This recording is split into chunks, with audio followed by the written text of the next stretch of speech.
Hello and welcome to the Daily Pour. This is Chris Musgrove, and we're talking about finding God's plan for your life. We looked at Jeremiah 29:11. I know the plans I have for you. Your gift will make room for you.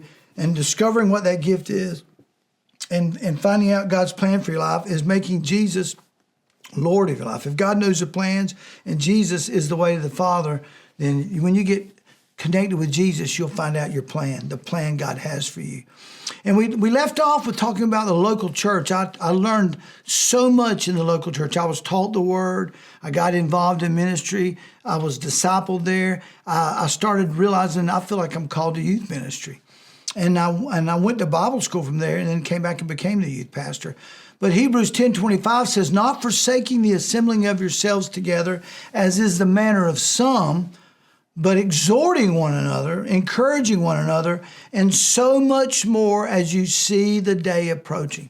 That's the day of the Lord, his return. And the Bible says that Jesus gave gifts to the church. He gave gifts to man. The fivefold ministry gifts are the pastor, the evangelist, the apostle, the prophet, the teacher, and you have access to them through the local church.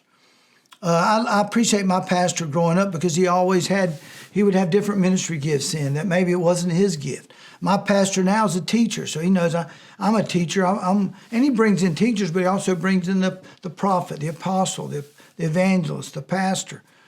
Brings in different ministries. We've had other pastors come in and minister. We've had evangelists. We've had apostles, missionaries, all sorts of gifts.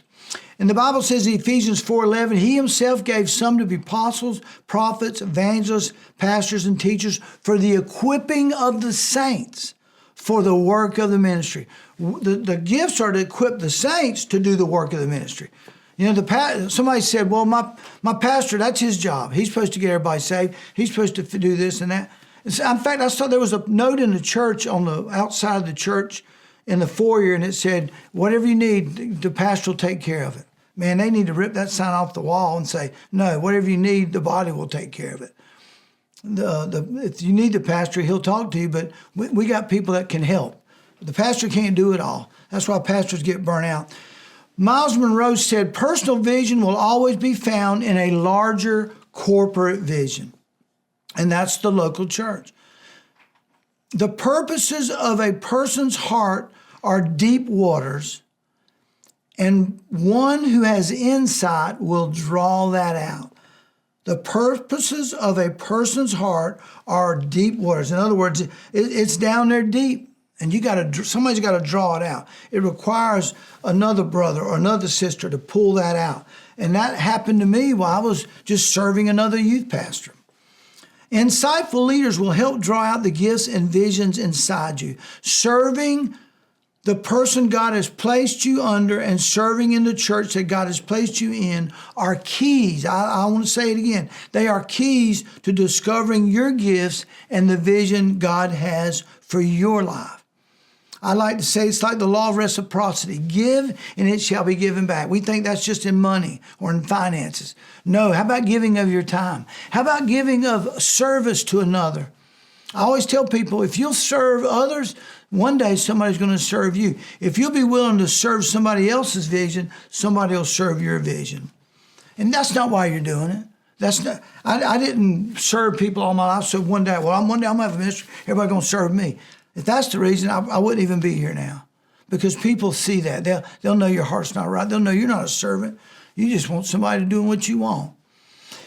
The Bible says in Luke 16:12, if you have not been faithful in what is another man's, who will give you what is your own? You know, if I gave my child $20 and he threw it away, and I gave my other child $20 and she went and bought ice cream for homeless kids, I'm going to give the girl that bought ice cream more money. If she'll be faithful with what little and be faithful with another man's, who will give you what is not your own? And we want to be faithful with another man's vision, so God will bless our vision. If you will sow into another man's vision, you'll reap people to sow into your vision. At the same time, while you're serving, you will be discovering the gifts that God's placed in you. And that person that you're serving will help draw that out. We talked about that. It's deep waters. but an insightful leader will draw that out. And then lastly, Galatians 6:7 says, whatsoever a man sows, that shall he also reap. You reap, or you sow into another man's vision, you will reap a vision one day. God bless you. We love you. Thank you.